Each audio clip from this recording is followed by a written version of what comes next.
Hello guys, this is your friend Dark Verse and we are back with a new fanfic. Which is, what if Naruto turned his back on the leaf, becoming the forbidden temptation of Satsuki, Anko, Kurenai, Tsunade, Sakura, Tenten, and Hinata Part 1. And if you enjoy this fanfic then please, press the like button and subscribe to my channel for more fanfic like this. And now let's start the fanfic. Minato Namikaze and his wife were going to have some new additions to their family. Minato was ecstatic that he was going to be a father to 3 children at once, 2 daughters and a son. Oh, how he wanted to train his son to be a shinobi so that he could make his old man proud, and Minato already knew that Kushina always wished for a daughter. The seal on Kushina had held up pretty well, and just before birth, Minato had rechecked and strengthened it again just to be sure. Suddenly, a nurse came out from the OT and told him that everything had gone perfectly well, and that the children along with their mother were perfectly safe. Minato had heaved a deep sigh of relief at the last part. Minato had immediately rushed in, and a wide smile had broken across his face when he had seen an exhausted Kushina laying on the bed holding 3 precious children in her arms. He had gingerly taken the 2 identical-looking daughters from her arms, and had observed that the girls had retained their mother's red hair and violet eyes. Minato had handed them back to Kushina after a moment's deliberation, and he had went on to take his son into his arms, smiling ear to ear. Minato's son had inherited his strong Namikaze genes, and the boy looked just like his father. The baby boy had inherited his father's spiky blonde hair and sapphire blue eyes as well, and had 3 whisker marks on each of his cheeks to boot. His son was going to be a lady killer and have a fan club, Minato mused giddily. Kushina had already told him that she was going to name her daughters Narumi and Mito, and Minato had already told her that he was going to name his son Naruto. And for once the bickering couple had mutually agreed with one another.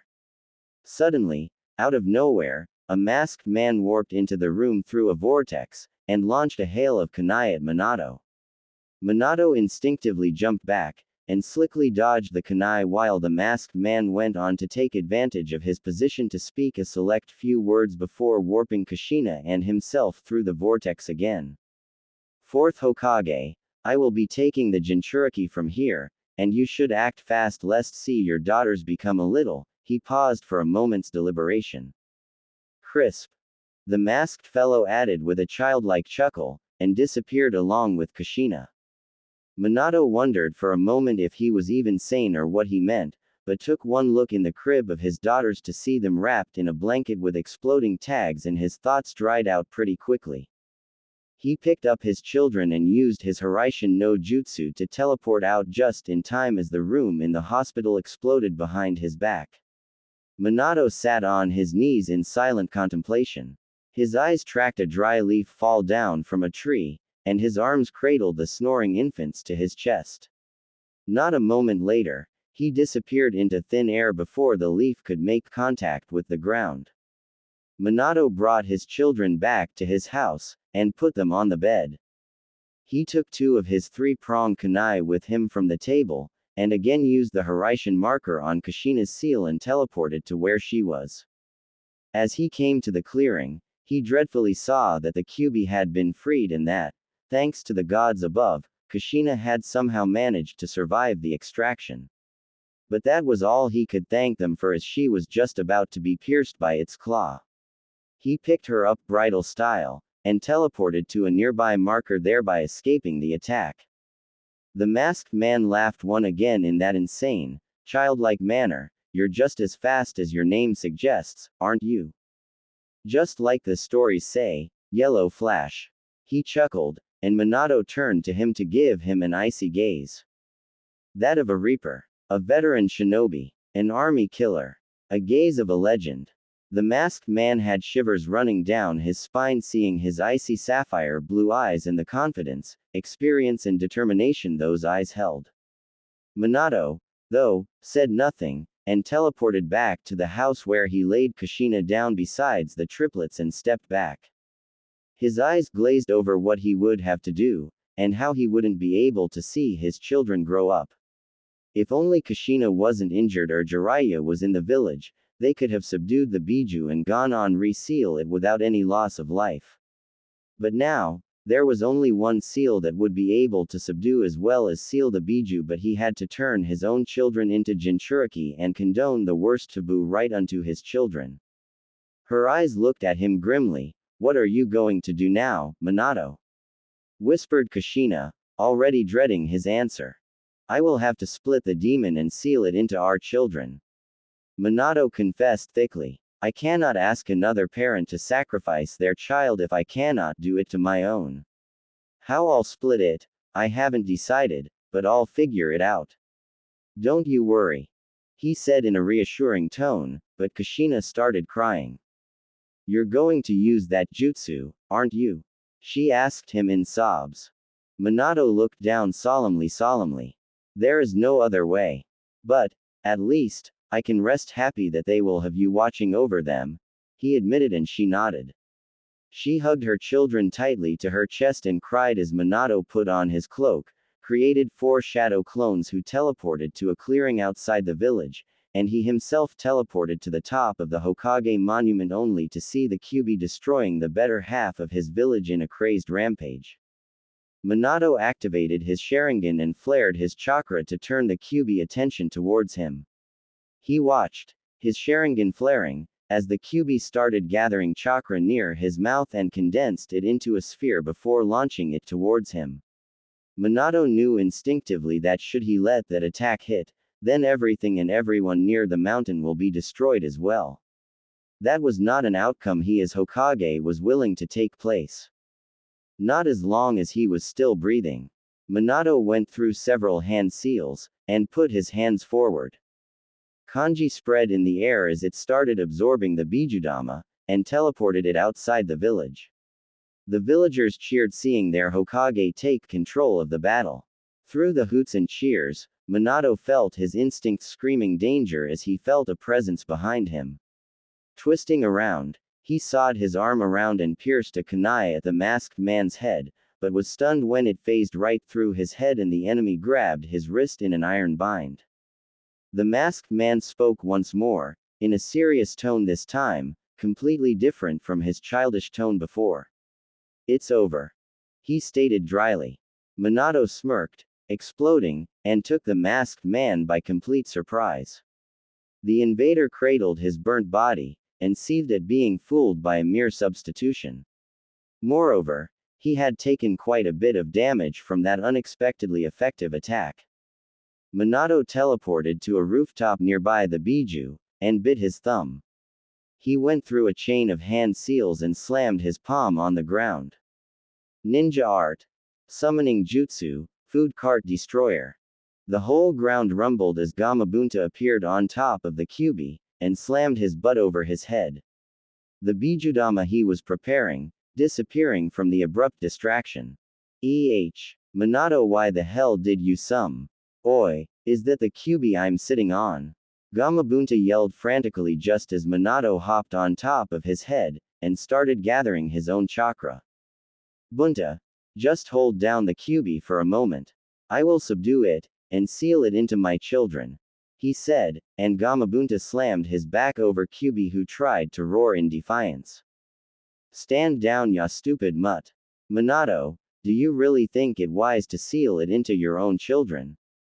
You know what kind of lives Jinchuriki lead, are you sure about this? He asked, and Minato had a solemn look on his face. There is no other way. He sighed. Besides, Kushina will take care of them. The only regret I have is that I won't be able to make my son into the shinobi I want him to be with my own hands, and watch my daughters grow up into the fine women I know they'll be, he admitted, and Gamabunta nodded with a sad smile. Minato finished gathering his chakra and teleported them outside the village in the clearing where his clones had already set up a barrier. Minato, I won't be able to hold it down for long. Summon Pa and Ma for help, yelled Gamabunta.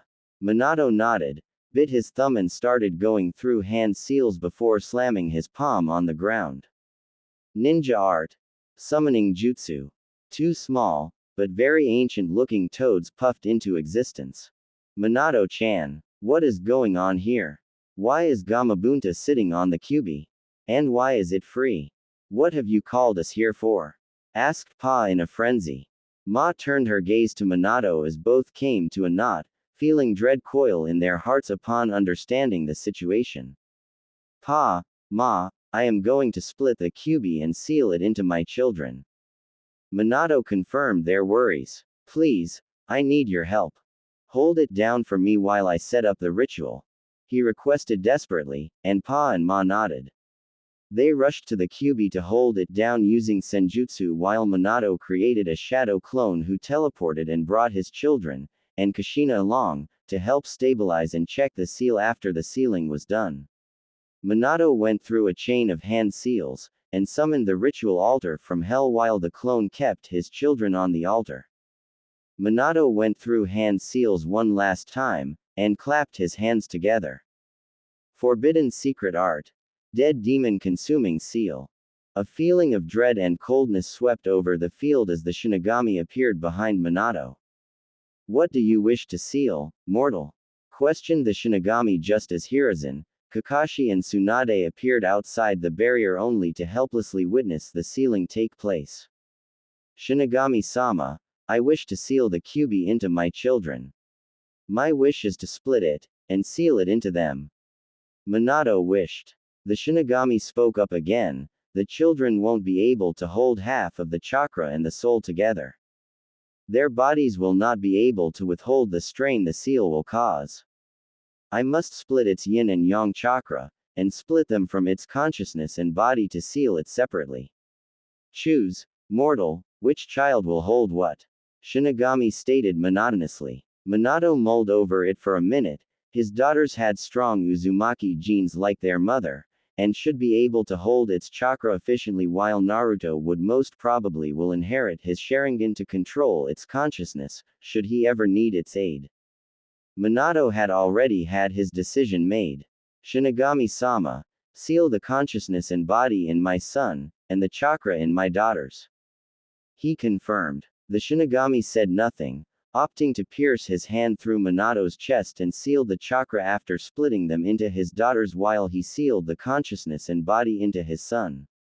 Minato added a 4-symbol seal on Narumi and Mito while he added an 8-trigram seal onto Naruto to balance the chakra that the Kyuubi might recover over the years, and leak it into the boy's coils slowly after purifying it, also that his chakra coils became strong enough for holding the increasing strain of the Kyuubi over the years. Minato felt the pain of his jutsu take its toll on his body, and fell down to his knees just as the Shinigami spoke one final time before he claimed his payment.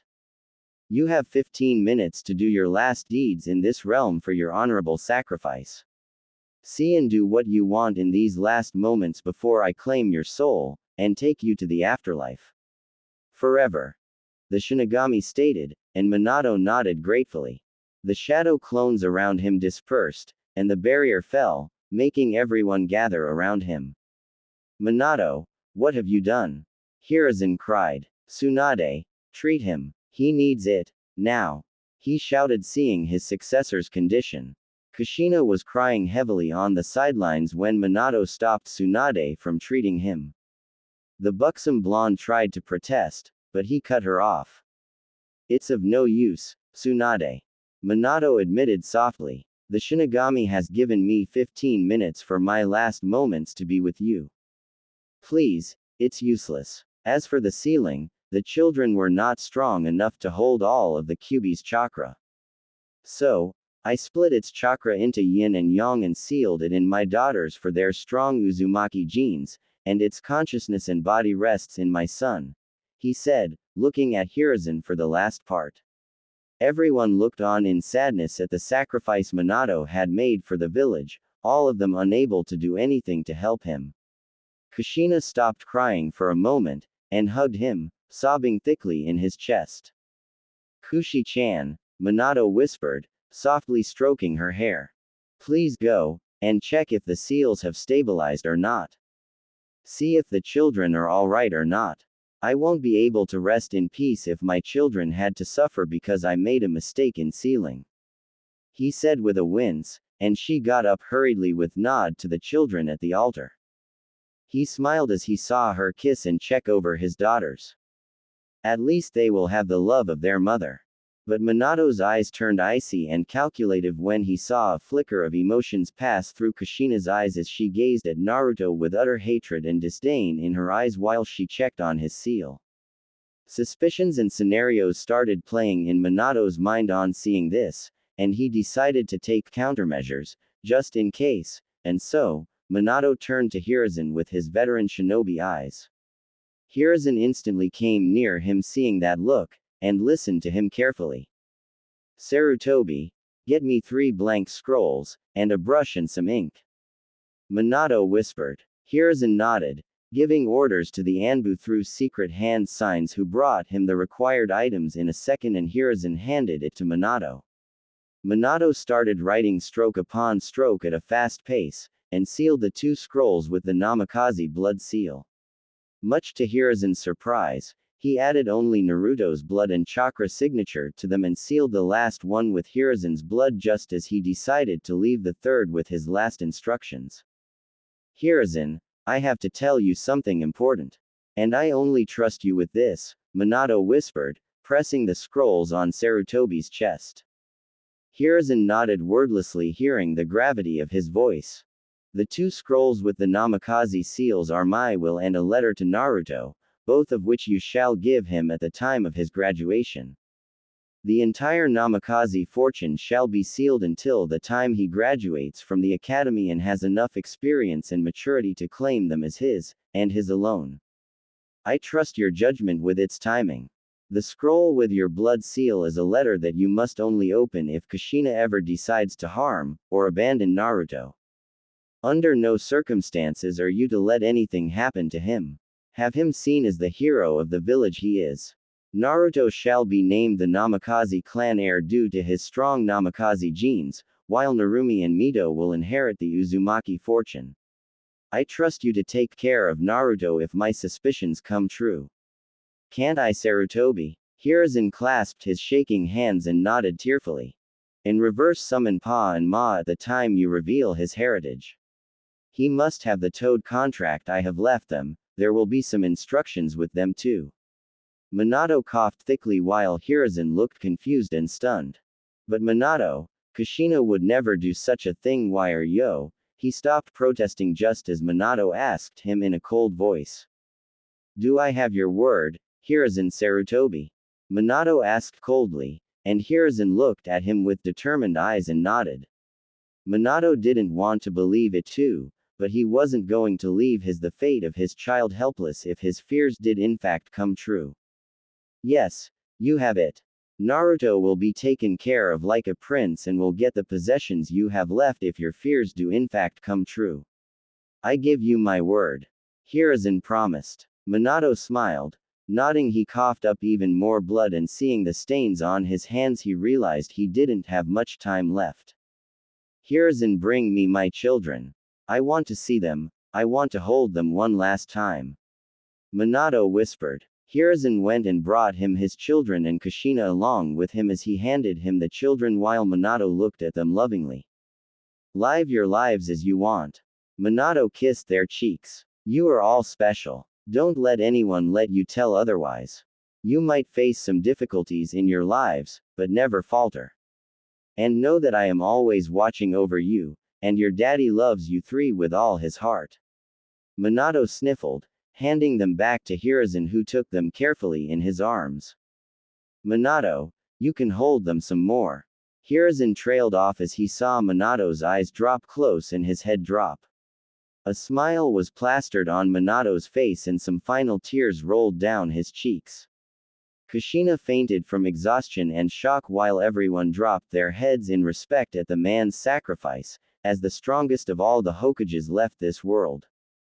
Don't worry, my friend, Hiruzen whispered. I'll honor every wish of yours, and look after Naruto as if he was my own child, he mourned. Naruto cried, and Hiruzen tried to calm him down with a rock of his arms. After a few moments, Naruto fell asleep as Hiruzen took the children to the hospital along with their mother. 2 hours later, Konoha Hospital. Hiruzen was sitting in the hospital room after having his wounds treated, and was waiting for Kushina to wake up while he took care of her children in the meantime. He had postponed the council meeting for the time being. The council members had protested, but had shut up and left happily after he had told them that he would retake his position as Hokage. Well, everyone except Danzo is happy, but that had been pretty obvious for Hiruzen from the start. Tsunade had left the village after Minato's death, saying she was going to live at the Senju property in the fire capital along with Shizune, as she couldn't live in the village after everyone she trusted had already died in this cursed village. She didn't want to see any more deaths. She had even left him the Shadime's necklace, saying it was cursed as Minato was the last person she had given it to and he too had died. She had actually thrown it in the trash, but Hiruzen had kept his sensei's legacy for someone who was worthy enough. Suddenly, Kushina's eyes fluttered open as Hiruzen rushed to her side. "Sarutobi, where is Minato?" Kushina asked solemnly, and Hiruzen eyed her sadly. "Minato is gone, Kushina," Hiruzen said mournfully. "He left us a few moments after you fainted," he admitted, and silent tears streamed down Kushina's eyes. "Where are my children, Hiruzen?" she asked. Hiruzen stood up and went to the crib. Picking up the daughters, he handed them to her. Kushina smiled and cooed at them while Hiruzen went back to go fetch Naruto to hand him over to his mother. But Hiruzen's worst fears came true when Kushina slapped his hand away just as he tried handing Naruto over to her. "What's the matter, Kushina?" Hiruzen asked dreadfully. "Don't you want to hold your son?" he asked in confusion. Kushina looked at Naruto in utter contempt. "Don't call that demon my son, Sarutobi," she spat venomously, making Hiruzen's eyes go wide. "That thing took my husband away from me. Don't you dare call him my son. He is the Kyuubi reincarnate. Those whisker marks are proof enough." Kushina sneered at the child. Hiruzen took it all in with wide eyes, before his expression turned furiously red. "What the hell are you talking about, Kushina?" Hiruzen snarled right back. "He just has the consciousness and body of the Kyuubi sealed inside of him. He is not the Kyuubi. Have you gone insane? You are a seal master yourself, and were a Jinchuriki merely a few hours ago. What's the matter with you?" he asked furiously while Kushina returned his look full force. "I told you, I don't have anything to do with that demonic child. He was dead to me as soon as Minato sealed the monster's soul in him. Two souls, one of an infant and one of a demon coexisting, you make laugh. As far as I am concerned, I only have two daughters." She spat with a venom-laced voice. "Kushina, please see reason," Hiruzen pleaded. "You have been blinded by the loss and pain of Minato. Please, see him. He is an innocent child in need of a mother. Nothing more." He pleaded in a desperately, trying to hand Naruto over to her, but Kushina tried to slap his hands again before Hiruzen retracted his arms defensively. "Do not bring him close to me, Sarutobi, or I swear will finish what I started and kill him to avenge Minato's death," Kushina said in a promising tone with such hatred that Sarutobi knew she meant it and clutched the peaceful child to his chest protectively. "I don't believe you, Kushina. You have fallen so low," Hiruzen whispered solemnly. "Very well then. I shall take care of the boy as my own," he admitted in a steely voice to Kushina, who merely huffed and turned back to her daughters. "I will go reside in the fire capital where the Uzumaki property is situated, under the protection of the daimyos." Kushina's words took Hiruzen by surprise. "I'll raise my daughters over there and will come back during the time of their graduation, after I am satisfied with their training," she promised, and Hiruzen nodded wordlessly. "Minato, you truly were a genius in every sense of the word. I never believed Kushina could do such a thing to her own son until now. But you saw right through her, even in the face of death, and took precautions. Don't worry, old friend, I'll protect Naruto from every danger, whether it be from outside the village or the inside. I'll honor your every wish and give him his inheritance after he is ready and protect him until then." Hiruzen thought in his mind. I shall take some scrolls and things from the Namikaze compounds too before I leave. Kushina broke his train of thoughts. And know that I disown him from both the Uzumaki and Namikaze clans, she said as Hiruzen hardened his eyes and spoke in an even tone. I'm sorry, Kushina, but Minato has left specific instructions with me in case something like this happened after his death. He declared Naruto as his clan heir in his dying moments and sealed off the Namikaze fortune until Naruto is ready to claim it. Until that time comes, no one shall touch a speck of grass on the Namikaze family fortune or their scrolls. He had already imagined this scenario even in the face of death and took necessary steps before he passed on. Minato has left me with specific instructions that you may do whatever you wish with the Uzumaki fortune, but the fortune of the Namikaze is sealed until the time I deem Naruto ready to claim it. Hiruzen said coldly, and Kushina's eyes widened hearing this. Minato had sealed off everything from her. And named it all to that thing. Preposterous. You can't do that to me. Kushina protested. I'm his wife. That fortune is mine, and our daughters. Minato would never do such a thing to me. The Namikaze fortune belongs to me and my daughters alone, not to that thing. She spat in utter contempt. That thing, as you so call it, is the last child to inherit the strong Namikaze traits, and Minato has named him his heir in his last moments. You do what you want with the Uzumaki fortune, but you will have no say in the Namikaze clan affairs from now on. I am the legal guardian to it until Naruto claims it. Now, I'll take my leave. I have a council meeting to attend to. You can leave the village anytime you wish. The sooner the better. Hiruzen said as left her in the room and stomped his way out. Hokage Tower. Council Chambers. Hiruzen walked into the sacred chambers to see all the clan heads already sitting on the right side and the civilian council to the left. The elders sat directly in front of his seat. He took his seat, with a softly snoring Naruto sleeping peacefully in his arms. Two Anbu stood guard behind him. Hiruzen brushed his whisker marks just as Naruto snuggled in his chest, making Hiruzen smile. Homura cleared his throat. Hiruzen, all of us would like to know what became of the Kyuubi. He asked, the thought on everyone's mind, and everyone looked at him expectantly. The Kyuubi has been defeated, and the threat has passed. Minato used a forbidden jutsu to split and seal the Kyuubi. Hiruzen said as everyone sighed in relief, but Shikaku spoke up. Hokage-sama, Shikaku cut him off. You said he split and sealed the Kyuubi. What did he seal it into? He questioned. Everyone looked at Hiruzen while he cursed under his breath. Damn those Naras and their intelligence. I can't reveal Naruto's heritage to them. He would already have enough to deal with from external enemies after I reveal to them the truth of his burden. If his heritage is known too, then we might have to deal with many assassins and kidnappers from the inside. Iwa and Kumo might even wish to abduct or eliminate the last, true Namikaze heir. I'll keep it to myself until I reveal it, Naruto. Hiruzen decided inwardly. I'll just say Minato sealed it in his daughters, and that Naruto is an orphan with no ties to his parents.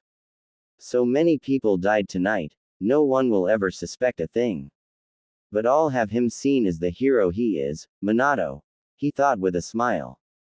Well, Minato split the Kyuubi into 3 parts. He sealed the yin and yang part of its chakra into his newborn twin daughters Narumi and Mito. Seeing that they had their mother's strong Uzumaki genes, and had a good chance at controlling it. But he had to seal its body and soul into a separate entity, for which he chose young Naruto. His parents died tonight during the attack, and Minato made it his last wish for Naruto to be seen as a hero, and I have full faith in his abilities in his sealing, and so should you. He spoke pointedly. But that was all he said before all hell broke loose from the civilian part of the council. They shouted for the demon to be killed, and their families be avenged. Hiruzen purposefully left out the part that the Kyuubi will gain back its chakra over time and that Naruto will become the true Jinchuriki of the Nine Tails after some years, as per what Minato had told him about the mechanics of his seal in his last moments. He didn't want Danzo to be too interested in Naruto, and try and turn him into a weapon, as Minato had once feared. Hiruzen wanted to keep his burden a secret, but he knew if it came out later then it might even cause a civil war, as everyone would be after want Naruto's head. He suddenly let out his ki and every last one of them shut up. Naruto whimpered in his sleep, making Hiruzen tone it down a bit, and rocked him left and right before Naruto fell into his deep slumber again. If you fools kill Naruto, then the Kyuubi will be free. And then what? It will regain his chakra in a few years, and return to finish what it started.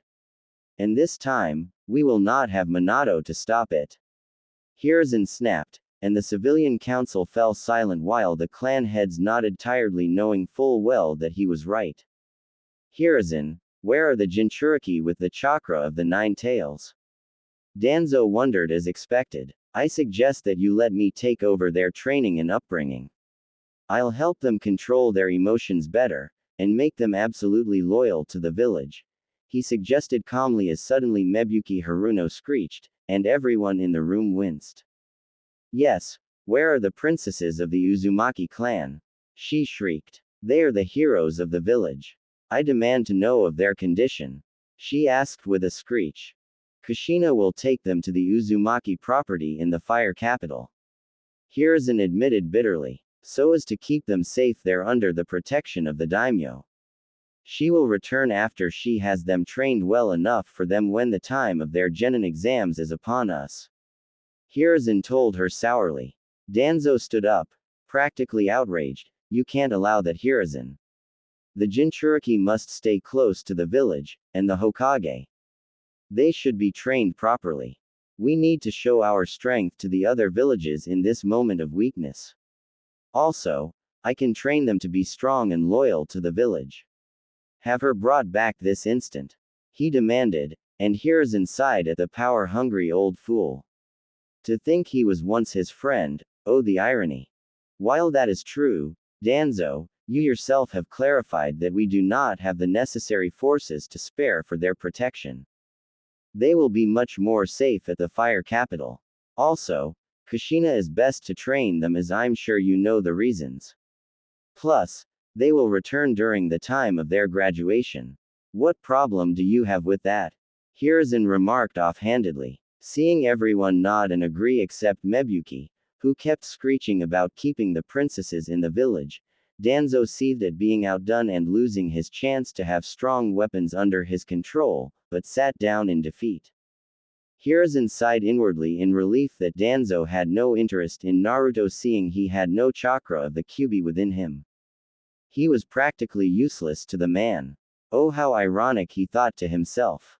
Then they all asked what would he do about Naruto, and they said to lock him up in Anbu headquarters or send him off to a far-off island to be isolated, or some other ridiculous ideas, mostly from the civilian council, and he instantly shut them up by leaking a bit of ki again. Thankfully, Naruto was too deep in sleep to notice it this time. Naruto will live a normal life and become a loyal shinobi of this village, Hiruzen declared with steel in his voice. I hereby declare that no one shall speak of the link between Naruto and the Kyuubi to anyone of the younger generation. This is an S-class secret, punishable by death, without trial. Hiruzen roared. Everyone fell silent seeing his furious expression. Hiruzen had to at least make sure that Naruto made some friends his age. Everyone hesitantly agreed, and talked about the damages incurred to the village, its forces and other political matters right until they called it a night 3 hours later. Hiruzen went back to the Hokage Tower to spend the night with young Naruto, and an aching back. He finally got in bed, and blissfully slept with little Naruto snuggling into his chest while he kept the boy tightly wrapped up in his arms. He was to be his grandson in everything but blood, Hiruzen thought to himself, and finally drifted off to sleep with a content smile. Naruto's soft snores sounded like purrs in Hiruzen's ears all through the night. Hiruzen was suffering a severe headache at the moment from doing all this paperwork throughout the night without even a wink of sleep.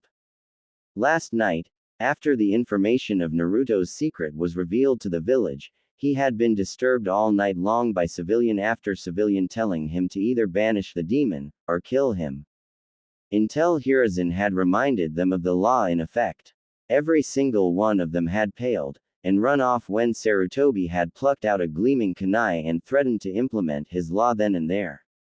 Today, Hiruzen was patiently awaiting the arrival of his student, Jiraiya, alongside Kakashi Hatake, who Hiruzen had called through his toad summons to tell him of Naruto's condition, and to see if any one of them would like to keep Naruto's custody.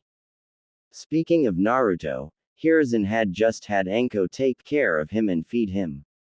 He was glad to see that the hyperactive Kunoichi looking so good with children. Plus, she was the only one he could ever trust with Naruto's care anyways. She knew the burden of carrying a curse, and respected the fourth Hokage above all else. As of now, Naruto was sleeping peacefully. The sight made Hiruzen smile, and he'd told Anko that she could leave and go rest for a few hours until he called for aid again. Instead of being glum, she seemed chum at the chance of spending some more time coddling baby Naruto. Seeing Naruto snoring away in those buxom mounds of heaven, Hiruzen had been envious of the boy for reasons he'd rather not admit. After she'd left, Hiruzen had opened up the letter that Minato had left in his care to read if certain conditions were met. And sadly, all of those conditions had been met just as Minato had once feared. Dear Hiruzen, if you are reading this letter, then I'm afraid my fears have come true. As I've already told you, of the 2 scrolls that I left for Naruto, this letter is meant for you, Naruto, and the eyes of elders of the Toad clan only. I have left you as the legal guardian of the Namikaze clan until Naruto inherits it. I know, if the conditions to read this letter have been met, then sadly, Naruto will lead a very lonely life. I fear that no one will want to be tied down to taking care of Naruto, much less adopt him. That is why, I want you to admit Naruto to the best orphanage that you can find, and pay for them from the Namikaze family account if need be. Tell Pa and Ma to make him the next Toad summoner after you tell him of his heritage. He will need their strength to protect himself in the future, for I fear the perpetrator of tonight's incident will return for his life. And I have left the key to the seal on Naruto with the Toads, making it essential for him to sign the Toad contract. Do not tell Jiraiya or anyone of the key, and make sure you tell Naruto about it once he is old enough to understand his burdens, and be there to explain how it works. Help him control the fox's chakra, since I fear Kushina won't be there to train him, and he will need all the power he could conjure up to protect himself from the masked Uchiha who had invaded the village tonight. The Toads too will help him to control his demons since they have a sacred place to help control nature, and demonic chakra. I do not want Jiraiya to adopt him just because he wants him to control the fox's chakra to bring peace to the world and connect him to the prophecy, have him raised as a child and not a tool, Sarutobi. I know he will wish to do so with Narumi and Mito as well, and I don't want Naruto to be burdened with such things at such young an age, and live a childhood that I could not. Try to keep my daughters away from the prophecy too, if you could. I want my children to have a normal childhood, and to have their innocence kept intact for as long as you possibly could. Protect him, if nothing else, Hiruzen, as a last favor to this dying father and friend. I leave my legacy in your hands, old friend. Minato Namikaze. M.N. Hiruzen put down the letter, and took off his glasses. He clenched his clouded eyes shut, and held back his tears. He sealed the draft back into the scroll until the time came for Naruto to open it once more. For now though, Sarutobi walked over to Naruto's crib and smiled as he brushed his fingers on the baby boy's whiskers. Naruto purred in delight, making Hiruzen chuckle softly. It seemed as if they were quite sensitive. Suddenly, the window slid open, and Kakashi and Jiraiya walked in. I was waiting for you too, Hiruzen said, unimpressed. Come on in, He motioned them in. Both hopped in, and stood in front of the table. Hiruzen lit his pipe, and gazed out the window. So you retook the seat, Sarutobi-sensei. The kid left his hat way too early, Jiraiya whispered mournfully. Hiruzen nodded in agreement. That he did, he agreed, still looking out the window. Sighing, Jiraiya, Hiruzen started. Minato has left a great burden upon my shoulders, a burden which Kushina does not wish to see reason to. He admitted, and Jiraiya looked at him confused. Hiruzen said nothing to elaborate, and pointed towards the crib where the soft snores of a baby resonated from. Both Kakashi and Jiraiya walked over to the crib, and couldn't help but gasp in shock. Sensei, Jiraiya gulped. Is this his son? Jiraiya stuttered. Hiruzen nodded in affirmative. Why is he here then? Jiraiya thundered. I thought Kushina gave birth to 2 daughters, not a son as well. She told me as such when I sent her a summon last night. But she told me that she was leaving today at dawn for the fire capital. If he is, in fact, her son, then why is he here? Jiraiya naturally had to ask. Hiruzen smiled sadly, and continued on gazing out the window. She blames him for the death of Minato, Jiraiya. Hiruzen didn't mince his words. She looks at like him as if he is the Kyuubi reborn. Kushina is looking for someone to blame and vent, and has sadly chosen little Naruto as her culprit. Last night, she disowned him, and even threatened to kill him. Now, Jiraiya, I wish to ask of you, will you adopt Naruto? Hiruzen dropped the bomb. I know that you have a spy network to manage, but we can set up a timetable for it. I can have someone I trust help you with little Naruto. So what do you say, Jiraiya?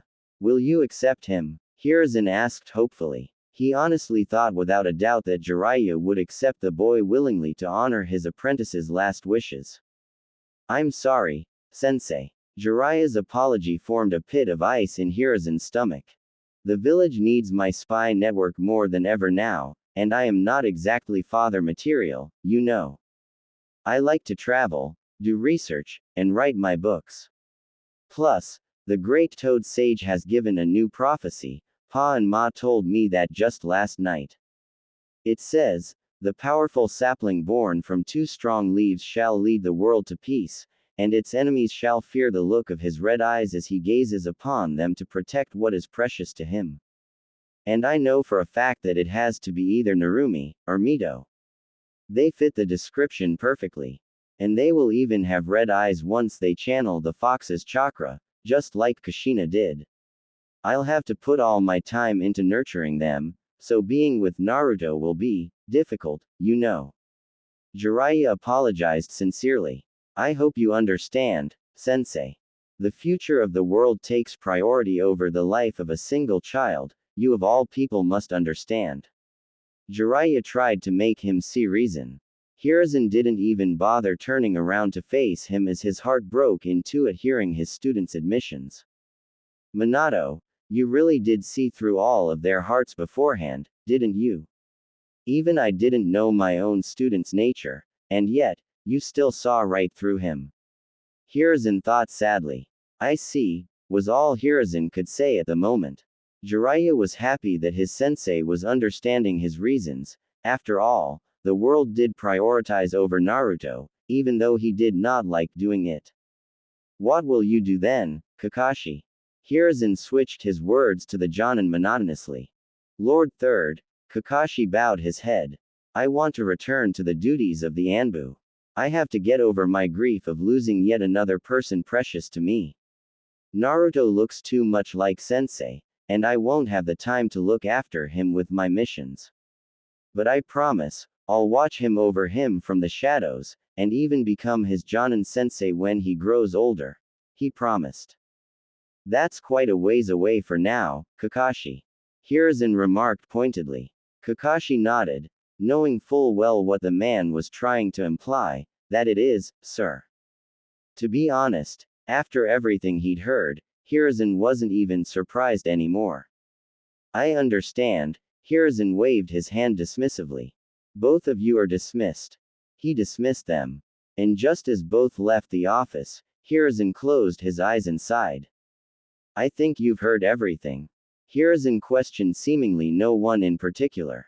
Two small toads came out of the shadows of the wall, tapping their canes to show their displeasure over the matter. Yes, we did. Pa clipped, annoyed. I'll admit, I never expected Jiraiya boy to leave Naruto-chan just for our prophecy, and his disgusting habits. He has fallen in respect of the Toad's great elders. We came up to check on young Naruto-chan, but I never imagined that Kushina-chan would forsake her own child, even if it is grief that has clouded her eyes.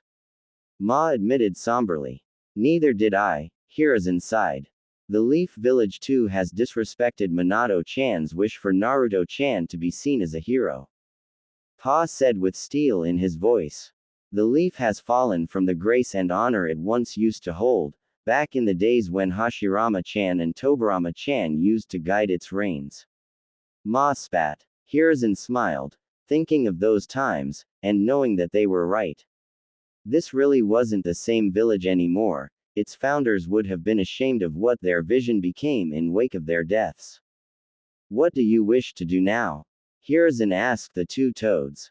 They looked at each other, and nodded. We shall remove Jiraiya-chan from the toad summoning contract, effective immediately. Pa tapped his cane decisively. He has fallen from the ways of our clan. We will make Naruto-chan our new summoner, and we shall pledge our loyalty to him and only him, not to the leaf. Bunta also said that he was excited to fight alongside the child, once he was older that is, and wanted to become his familiar. He wishes to introduce him to his sons too, Gamakichi, and Gamatatsu. We shall be loyal to the leaf so long as Naruto-chan intends to protect it, and no more. He declared his loyalties to the stunned Hokage. But the toads have been allies of the leaf for, Hiruzen tried to protest. Ma interjected, the great toad sage believes him to be the child of prophecy, and we do too. She added, Minato-chan entrusted us the key to his heir's seal, and asked us to give it to Naruto-chan whenever you deemed him ready. There are many things that Minato-chan left at Mt. Myoboku for him to inherit. We shall give it to the boy after he becomes aware of his heritage, she said in an iron voice. Pa and Hiruzen nodded in agreement to her words, but Hiruzen couldn't help but worry a little. The leaf had taken yet another severe loss in power by almost losing the only powerful battle summoning contract left in the village, if not for Naruto. The snake contract was with Orochimaru, with Anko only having a partial contract to them. And the slugs were loyal to the Senju and the Uzumaki only, and Hiruzen could only wonder how long the ears of Shikatsu Forest would remain oblivious to this truth.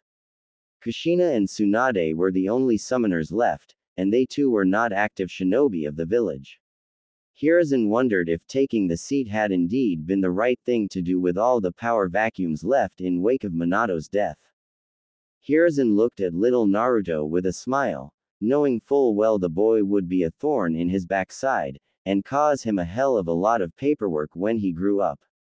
He was already really important to the village as the last of the Namikaze, and the only summoner to the legendary Toad clan now as Jiraiya had been expelled from the contract. He thought about his student's reaction when he realized that his contract, on which he was so heavily reliant, was nullified.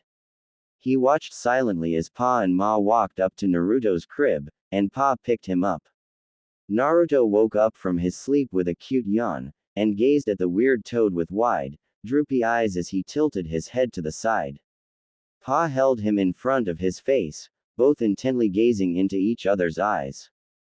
Well, Naruto-chan, he settled him a bit more snugly in his arms, would you like to be the next Toad summoner? Pa asked him with a smile. Naruto laughed with a clap, thinking it was funny and hugged him. All of them chuckled in unison. I think that's a yes, isn't it, Sarutobi? Said Ma and Pa nodded. What say you, Sarutobi? Pa wondered. Hiruzen smiled. I think yes as well. Ma walked up to Naruto just as Pa finished slicing Naruto's little thumb a little, forcing it to bleed, and started writing his name, Naruto Namikaze, on the summoning scroll. He slapped a hand print over his scroll, and roughly smeared the print on the paper to make sure it was done right. Naruto sniffed a little from getting his thumb cut, and, as if on cue, Ma bashed Pa on his head while he yelled an, "Oi!" indignantly. "You idiot!" she thundered. "You cut too deep. Look! You made him cry!" She roared when Naruto sniffed again, and Ma plucked him up from the ground, and rocked and cooed him. "Ah! Naruto-chan is a brave boy. Isn't he? Isn't he?" She cooed and the boy giggled, momentarily forgetting his pain while his thumb healed almost instantly. Hiruzen was wide-eyed at the speed with which it healed, as was Pa. It seemed that the Kyuubi gave him a healing factor. Pa had come to the same conclusion as Hiruzen had, and was equally shocked as well. He wished to ask what will become of little Naruto and who will look after him from here on out, however. "What are you going to do about young Naruto's nurturing, Sarutobi?" Pa wondered. "Where will he live?" Hiruzen sighed, and plopped down on his chair, feeling well beyond his years. "I want to keep him with me, yes. But I have way too many duties now," seeing their disapproving look. "And even if I did want to keep him, the council would raise hell over it. They decided last night that none of the clans could adopt him in fear of them releasing the Kyuubi to gain power, and none of the civilians will adopt him for obvious reasons. So, that leaves only the orphanage." Hiruzen added to save himself some face. "What of his accommodations?" Ma asked. "I will try and find him the best orphanage there is, and even pay them some extra money to keep him safe and well treated. I'll have Kakashi and my other Anbu check up on him from time to time. I made a law for people not to tell the younger generation of his burden, so that he may be able to make friends. I'll visit him as often as I could, but it will be difficult to take out any more time. After he is 6, I'll have him entered into the academy, after which he'll graduate at the recommended age of 12. That is what I have planned for now. His father made sure he would have the money to live well, and I'll give it to him monthly as a stipend until he claims his fortune in order to keep his identity under tight wraps." Hiruzen explained, and Pa and Ma nodded, satisfied. "We too will check up on him regularly," they told Sarutobi. "But we shall not reveal ourselves to him until the time is opportune. I wish you luck, Sarutobi, and we trust that you'll take care of our summoner." They asked him, and Hiruzen smiled. "I'll do what I can," Hiruzen promised. Pa nodded, and tapped his cane as both he and Ma left in a puff of smoke. Hiruzen began checking through the files and various records of the orphanages in the village to try and find one with the best comforts for him to offer, but that issue was only secondary for now. Hiruzen needed to find a place where Naruto would be accepted, fully. He began going through file after file, rummaging through them, and eventually finding none that would fit his requirements completely. Sarutobi groaned. This was going to be a long day. Time skip 5 years. Naruto sat in his room in the orphanage, gazing out the window with a fond smile. His private room had all the basic amenities a child his age could ask for. A comfortable bed, a desk, some bookshelves with picture books, and a closet full of clothes. He even lived a normal life just like any other orphan did, at least one who could pay for these luxuries should live like that is. Hiruzen had threatened the orphanage owners to shut it down if they tried anything fishy, and have them arrested on grounds of treason to their cage if it was proved in any which way that they were involved in hampering the child's growth in any manner, direct or indirect. Needless to say, the workers at the orphanage had treated him pretty fairly, but even then they kept their distance from him, and even kept all the children there away from him in fear of retribution from the orphanage's owners. Naruto didn't know why, but they said that he was bad. Even though he couldn't remember what he had done so bad to hurt them. He had every single one of the basic amenities needed for a child his age, but he was still very lonely. They never even let him play outside in the park, always saying that it was dangerous for him to go out and that he should stay inside for his own good.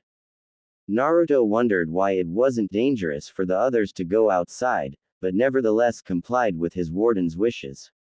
He kept reading picture books after picture books, and ever since they started to teach his peers how to read and write properly, Naruto had the option of reading simple story books to pass his time.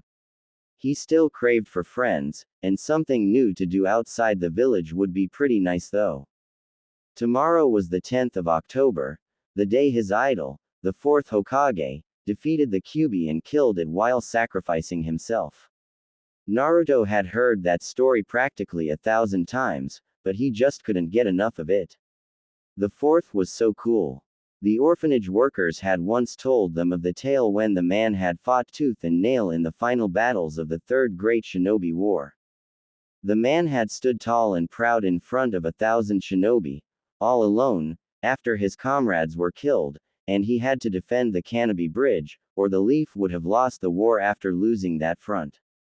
At that moment, it was said that the fourth used his legendary Hiraishin no Jutsu and disappeared and reappeared all around the battlefield through the kunais he had spread around beforehand, and had defeated one less than 1,000 of his enemies all alone.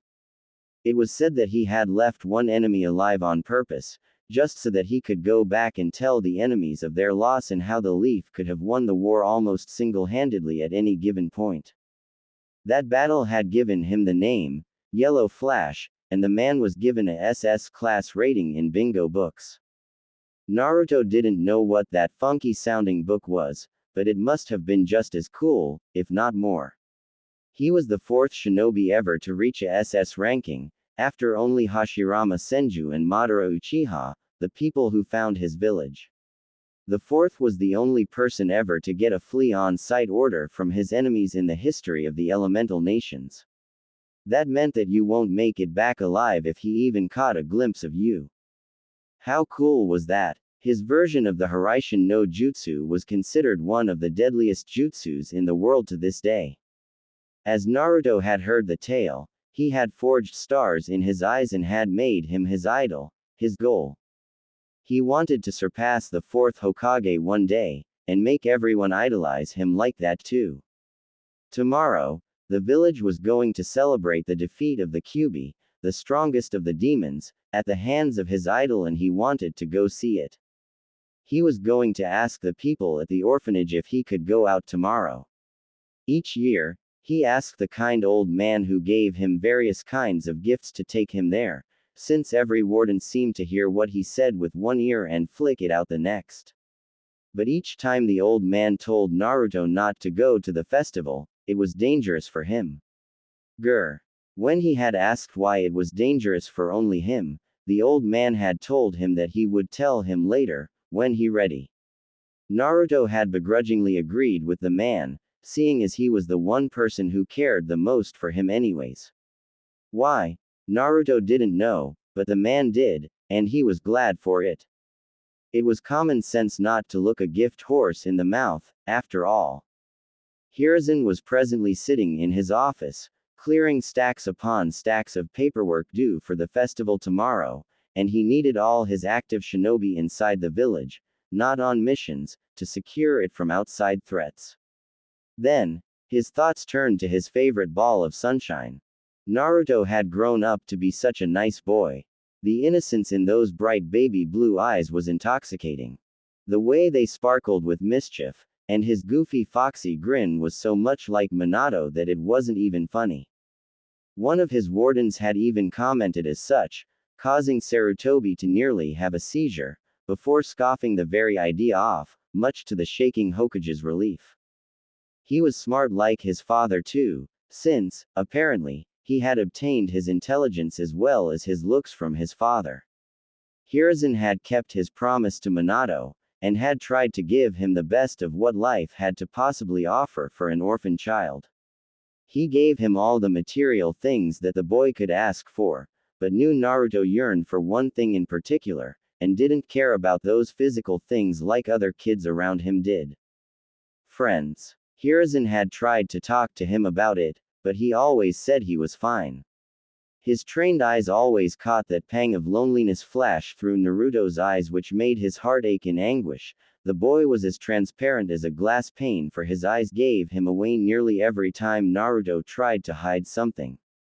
He hadn't seen the horrors like Minato had to come to conceal his emotions, but money and power could only buy a child so much, except friends. Hiruzen couldn't force people to like Naruto, but he was saddened that they disrespected their hero's last wishes. Hiruzen had yet to hear a word from Kushina, but he had gotten several letters from the daimyo saying they were living well and were very happy. His student, Jiraiya, had apparently also been in constant contact with Kushina and his daughters, and was now like a grandfather to them. Hiruzen had nearly rolled his eyes at that. Ever since he was evicted from the Toad summoning contract, Jiraiya had toned down on his spying, and come to see how much he had relied on the Toads for infiltration, and was now concentrating on training the twins to nurture the child of prophecy. That wasn't the only disappointment life had to offer for Sarutobi, however. Tsunade too had gone to the fire capital to the Senju property, and was currently gambling, and drowning the Senju fortune in sake and debts. Apparently, Jiraiya had returned to the Konoha hospital, black and blue, 2-3 times after the beatings Tsunade and Kushina gave him for his corrupt ways. Evidently, the twins too had come to inherit Kushina's special, dense chakra, further solidifying Jiraiya's beliefs in them being the children of prophecy. Hiruzen sighed. Each one of his students had failed him in one way or another, but Hiruzen was resolved not to repeat that same mistakes with Naruto. He would show the boy the true path of a shinobi, just like Minato had entrusted him to. He would pass on his will of fire to the boy. Tomorrow was his birthday. Hiruzen mused with a smile, and he had already bought Naruto's gifts, knowing full well that he would be ecstatic seeing them. But then, there was the matter of the Kumo delegation coming tomorrow, and he knew he wouldn't be free until much later in the night. Hiruzen looked at his forearm to see a tracking and alerting seal branded on his flesh. He had placed one on Naruto, and it would stay with him until the boy could handle himself. He had placed it on him when he was 3, and it would burn on his forearm if the boy was in a life-threatening danger. At that moment, Hiruzen didn't know how little time he had to test his seal. Next day, Naruto woke up bright and early, since, tonight, he was going to go to the festival and celebrate with the others. He would finally see the festival in honor of his hero. He had even been saving some money for this day, and would make sure to enjoy himself to the fullest, and maybe even make some friends out there if he was lucky. He walked out to the mess, and had breakfast, and then a light lunch as the evening came by. Naruto walked up to the orphanage workers, and decided to ask them if he could go out. Maybe they'd say yes, if he was lucky. Who knew? They looked at him questionably though when he began speaking up. Can I go to the festival tonight, please? Naruto asked. Shyly shuffling on his feet, Naruto tried to contain his anxiety as best as possibly. Just as an orphanage worker was about to refuse, another kept a firm hand over his shoulder and gave him a sly smile. The first one returned the smile. Of course you can, kid, they grinned in unison.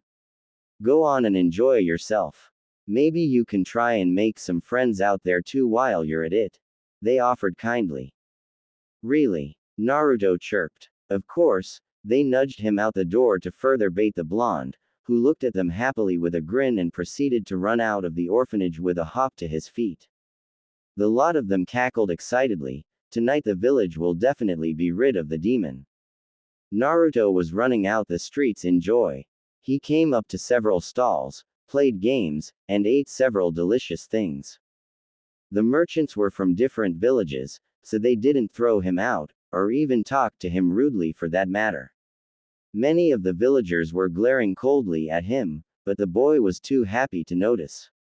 He was walking through the crowd when he was suddenly pushed into an alley, and Naruto looked up to see 3 men with strange white eyes looking at him, probably blind, while Naruto got up and dusted himself off. Can I help you, mister? He asked him politely, though the man grew furious. Yes. You can die for me, demon, he yelled. They ran towards the blonde with a kunai, and Naruto took off in fright. They chased him as he weaved, ducked and ran through alleys, and then saw a fence in front of him. He jumped on a wooden box, then on a big closed dumpster, and then over the fence.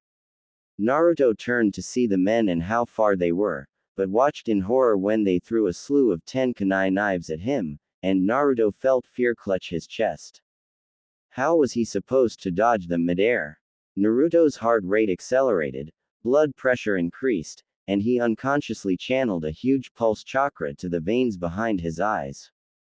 As soon as his eyes were flooded with enough chakra, the world around him grew sharper.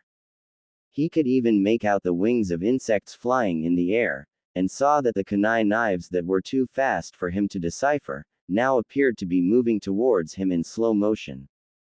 Confused, Naruto grabbed onto one of them in midair, and started deflecting the rest of them.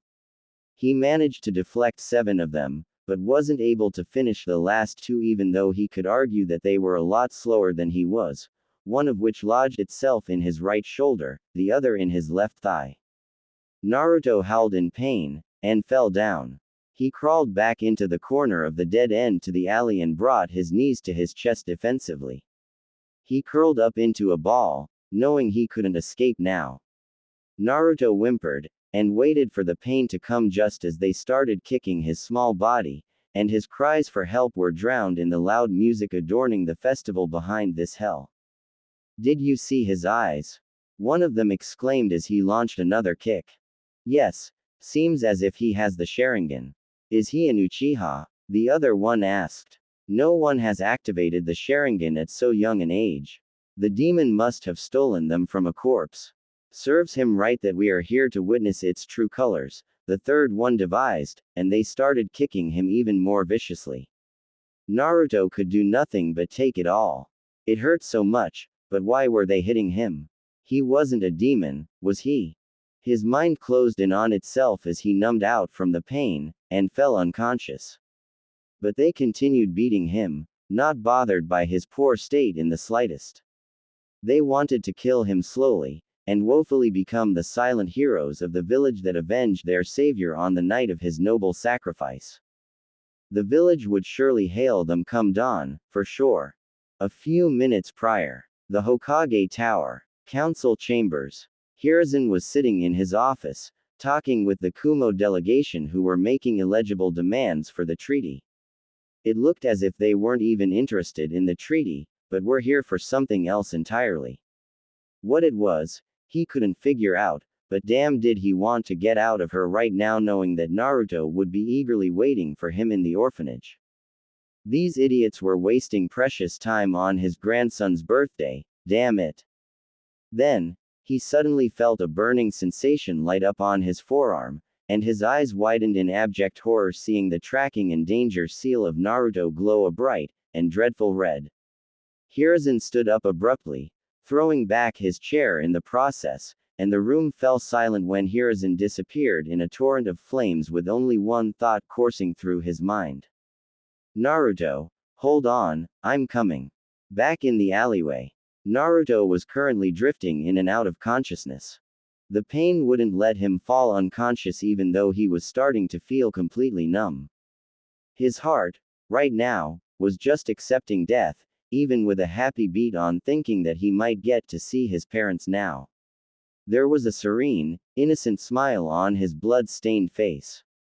Suddenly, a massive killing intent flooded the alleyway, and the 3 felons stopped their ministrations and turned around in fright. They made the mistake of gazing into the furious eyes of the professor, and 2 of them fell to their knees from fright while the third one managed to squeak through gasps. Welcome, Hokage-sama. He stuttered in greeting. My lord, we were just about to finish what the 4th started. You are just in the nick of time. He offered, and felt a sudden pain rock his arms and legs. His mind went blank in horror seeing 2 kunai embedded in each of his limbs to the hilt, bracing him tightly against the wall as if he were being crucified. Bird, weasel, Hiruzen barked to the Anbu behind him. Take them back to Ibiki and Anko for interrogation, and tell those two to execute these bastards as soon as they are finished telling the details. I don't even care if they are Hyugas or Uchihas. Then, call Hiyashi to my office, first thing tomorrow morning, or tell him there won't be a main branch of the Hyuga at sunset anymore. Those are orders from their Hokage. Am I making myself clear? He roared, and the Anbu knelt behind him dutifully. Hi, Hokage-sama. Both yelled in unison, and disappeared with the prisoners. Hiruzen knelt beside the curled-up blonde, who was covered head to toe in blood, slickly pulled out knives from his little body, and gasped at seeing his active Sharingan visible through his half-lidded eyes. Naruto had activated it, at only 5. Preposterous. Not even Madara, or Itachi had done it at that young an age. Hiruzen was horrified though, when he saw Naruto smiling a serene smile. Why was he smiling? Naruto-kun, please, Hiruzen gently murmured. You must wake up. Do not fall asleep, child, he said, shaking him up as Naruto's eyes opened a bit. Still smiling, he spoke, Gigi. Is that you? Cough, he coughed. Hiruzen's eyes clouded in a haze, but he held back his tears. Yes, it's me, Naruto-kun. Hiruzen croaked. Hold on, little one, he said, hoisting Naruto in his arms as Hiruzen took to the roofs, and started zigzagging through them to the hospital. Gigi, am I going to meet Daddy 2-chan now? Naruto whispered dizzily. The dam that Hiruzen was holding back broke free, and he increased his pace manifolds. The child's body wasn't even in the condition to handle a Shunshin no Jutsu. The boy was smiling, because he was sure that was going to die, that he was about to meet his father. Naruto had constantly nagged him about his parents' identities, but he had always dodged it, saying his father was a hero of the village, and that one day, when he was old enough, Hiruzen would tell him about it. His innocent mind wasn't even registering the pain. Naruto was instead happy to have a chance to meet his father. No, Naruto-kun, Hiruzen sniffled. Not yet. You still have a lot of things to do before you meet him, child, he whispered through tears, as his feet reached the hospital. Hiruzen rushed in through the doors, and stood in the middle of the waiting area. Medics. Hiruzen yelled as a team of doctors surrounded him, and took the bloodied boy from his arms, rushing to his treatment. The doctors only saw him as the patient, as were their rules, thankfully. No emotions with the patients, they were taught. Hiruzen had to wait outside the emergency room while they treated him for almost 3 hours before one of them came out. Hiruzen stood up and rushed near him in a frenzy. How is he, doctor? He is safe now. The doctor tried to ease his worries. We have treated and stitched all his injuries as well as plastered his fractures. He is healing at an unnatural rate though, and will probably wake up by tomorrow afternoon, was all he said before going off, and Hiruzen sighed in relief. He fell back in his chair. To think his grandson wrapped in bandages on his birthday, silent tears rolled down Hiruzen's eyes. Suddenly, his eyes hardened and his throat constricted. Inu, weasel, Hiruzen barked, with the 2 Anbu appeared behind him, kneeling. Go to Naruto's orphanage staff. Arrest everyone there, and take them to Ibiki for questioning. After interrogation is done, those found even with the slightest hand in this incident will be executed. No questions asked. Is that clear? He asked them, and both nodded. Hi, Hokage-sama. Both yelled in unison, and disappeared in smokeless Shunshins. I'm so sorry, Minato. I have failed you this time. You must be ashamed at seeing the village treat your son like this. But this was the last time I slipped up, I promise. Hiruzen wondered in agony. He has activated his Sharingan, and it will raise a lot of questions. Most people will not have trouble joining 2 and 2. I must seal his Kekkei Genkei for the time being, or else people might reveal his identity, and see him as even more of a threat than he already is. I'm sorry, forgive me for this Naruto, but one day I'll reveal everything to you, I promise, and I'll protect you from now on. No matter what. Hiruzen couldn't have been more wrong in making his promise. As elders used to say, don't make promises you can't keep. Next morning, Konoha Hospital, Naruto opened his eyes groggily, and found himself covered head to toe in bandages. The events of last night rushed back to his mind, and the boy couldn't help but wince from his memories.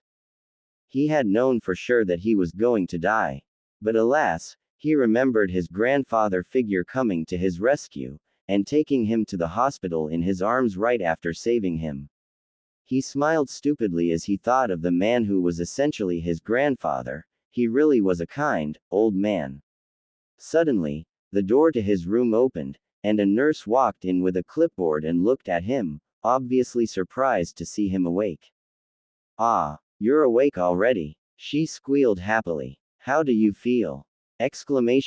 Quote. She asked him. Naruto tried to move his arms around to flex out his muscles, and smiled at her. The nurse, seeing him move so freely after such injuries, was surprised at the unreal rate he was healing with. Hiruzen had only chosen his personally selected staff of medics for Naruto's care. He had only selected those few who didn't resent the kid, and those who did had been threatened to be trialed on grounds of treason should they attempt to do anything wrong with the child.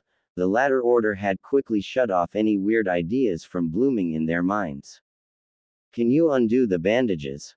Naruto requested softly. "It's starting to irritate my skin," he mumbled, embarrassed. The nurse giggled at his awkwardness, and nodded before unwrapping his bandages only to blink on seeing him healed up completely on the inside. Naruto, oblivious to her staring, thanked her and she smiled at him before ruffling his hair. "They were so soft. I'll go and tell Hokage-sama that you are awake," the nurse told him. "He told us to inform him as soon as you wake up. He really cares for you, little one. Now, I'll go and bring you some breakfast too. I'm sure you're starving," she said knowingly. Naruto had the decency to smile sheepishly at her acute assumption and she laughed as she walked out. At the Hokage office, Hiruzen sat in his office, furious beyond belief at the handiwork of those orphanage workers. Ibiki had just handed over his detailed report, and the man had managed to crack out nearly everything out of every possibly suspect overnight while Hiruzen had already had them executed, and their bodies burnt for treason to their village before even the crack of dawn. Hiruzen was presently waiting for Hiashi to speak with him on the matter. Last night, apparently, the Hyuga heiress had been attempted to be abducted from her house. Hiashi had killed the abductor in defense of his daughter, even more so to save the unsealed Byakugan from falling into enemy hands. He was waiting for the man to speak to him about last night's attack on Naruto, and if he had anything to do with it.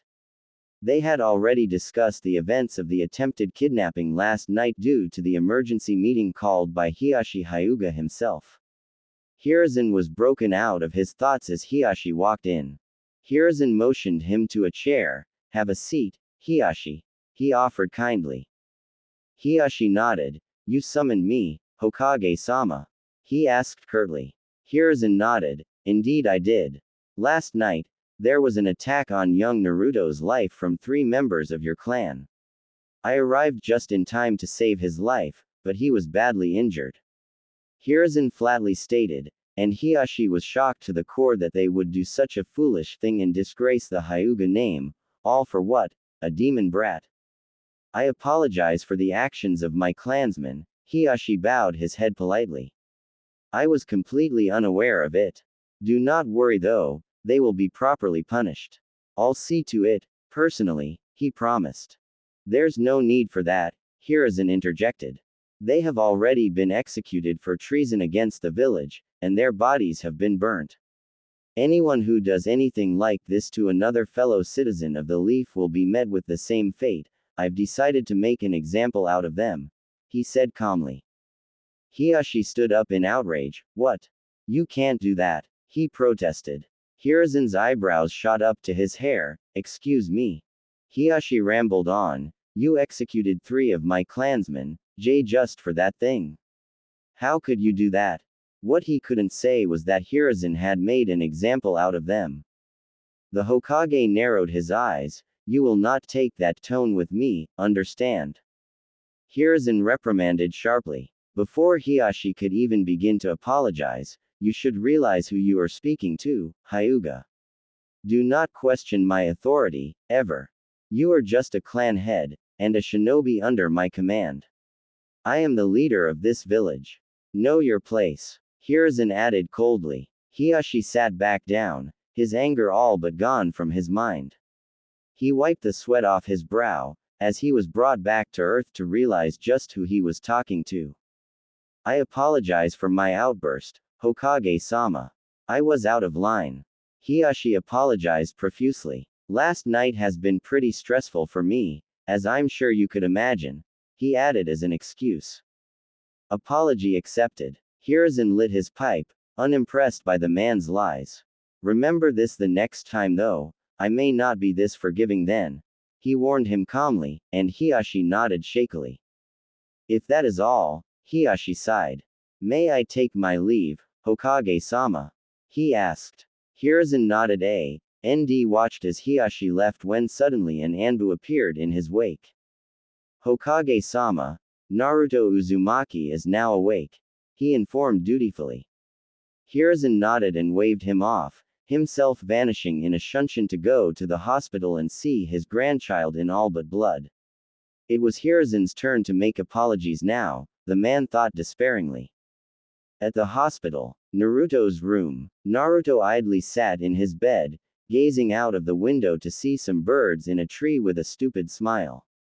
Suddenly, the door to his private ward opened and in walked Hiruzen, completely silently, to his bedside and sat by the chirpy-looking boy's side who was currently too lost in gazing at the birds to pay any heed to his presence.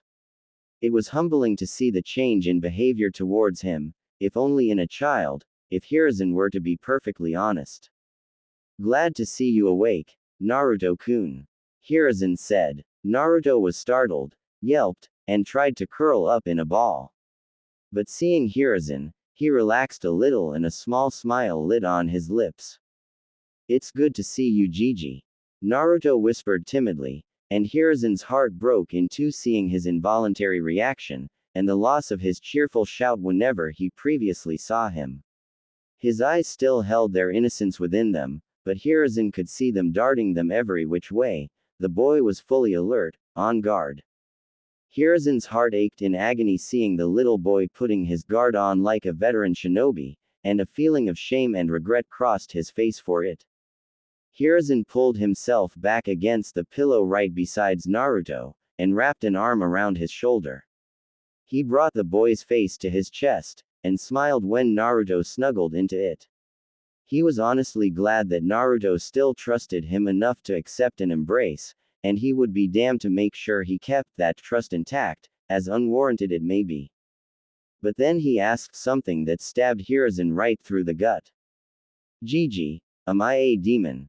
Naruto whispered solemnly. Hiruzen tightened his arms around the boy, and closed his eyes in shame. He knew what those damn Hyugas might have told him. Ibiki was really thorough in the reports he made, and he had made a small note that after Anko had found out what they'd done to Naruto, she had been extra tender with them. Hiruzen had physically shivered at the thought of an overprotective big sister, as sadistic as Anko, slicing and dicing her victims. Since she shared a special bond with Naruto after taking care of him when he was a little baby, Hiruzen couldn't blame her for it.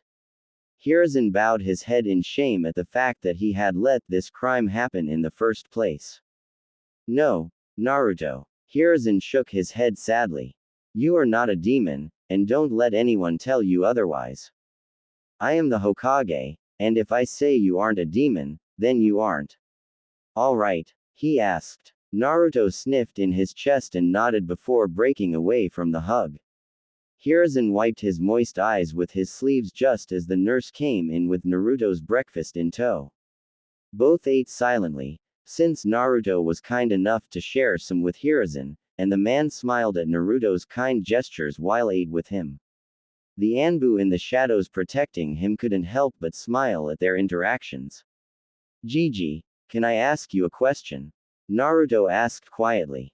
Hiruzen placed a hand on his shoulder and nodded. Naruto said nothing, shaking his head in negative. Alone? He whispered.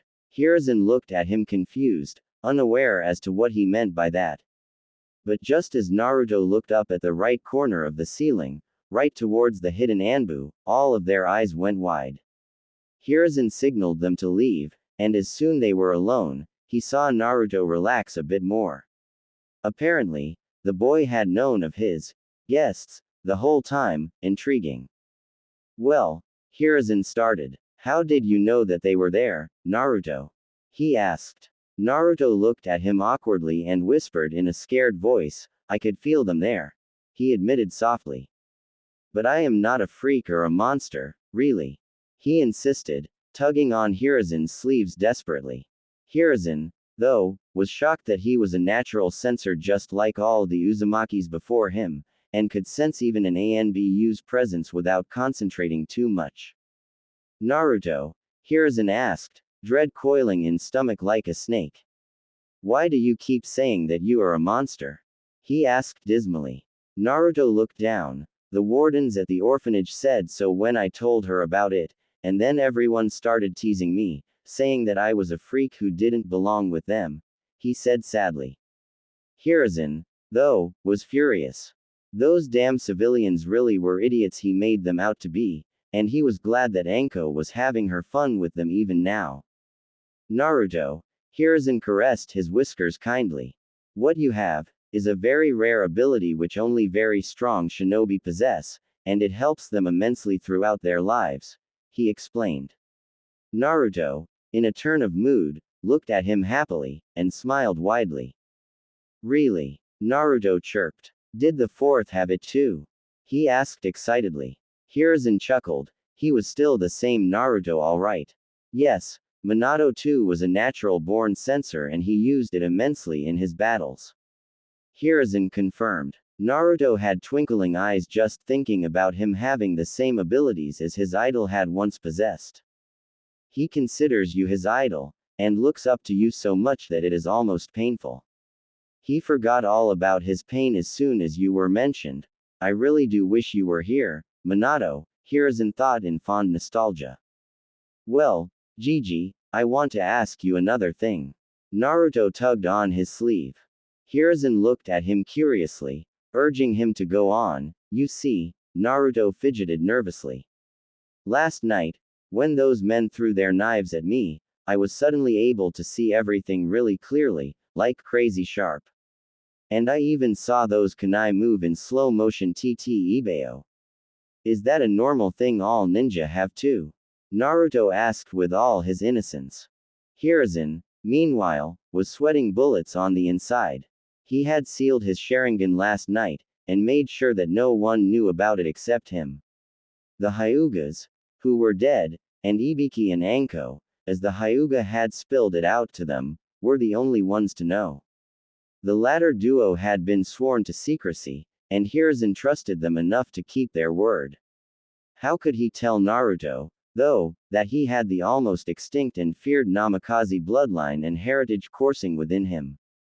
Hiruzen wondered how to go about it without revealing too much.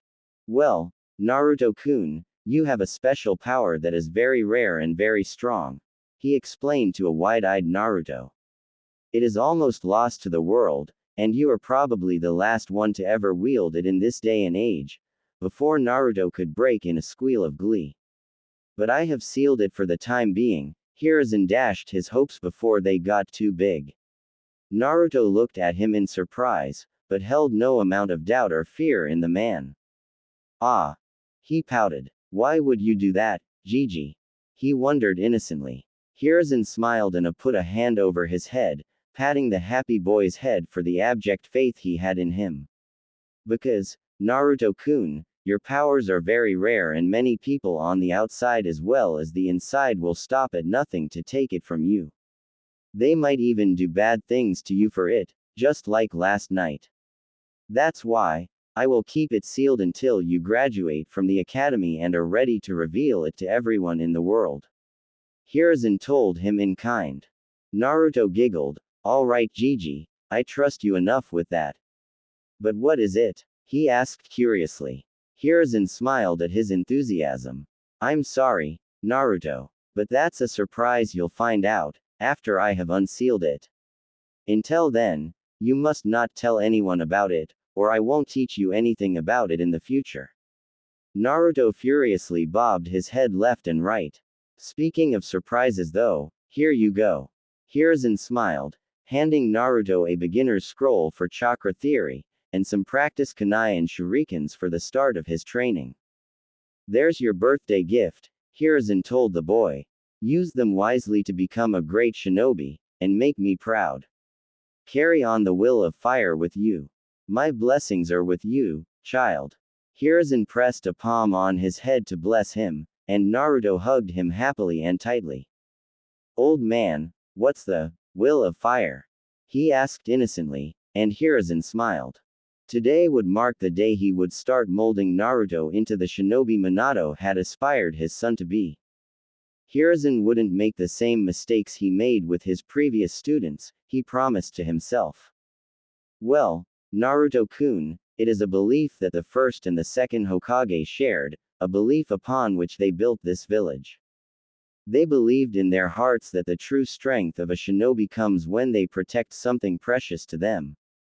They wanted this village to be a place where people came together, putting aside their differences and lived together peacefully. Everyone would consider this village as their precious home, and protect it. That was their vision, and that is the will of fire that has made all of the Hokages the strongest shinobi in the world, and the village hidden in the leaves the strongest village. Hiruzen said in a wizened tone. Naruto hung onto his every word. If this was what made the Hokages so strong, even the fourth, then Naruto too would try and protect everyone precious to him as well. Then, I too will protect everyone precious to me, and carry on the will of fire with me. Naruto jabbed a proud thumb on his chest. I will surpass all the Hokages before you, even the fourth. Just you watch, Gigi. He said, pumping his fist in the air, and Hiruzen chuckled at the boy's enthusiasm with a nod.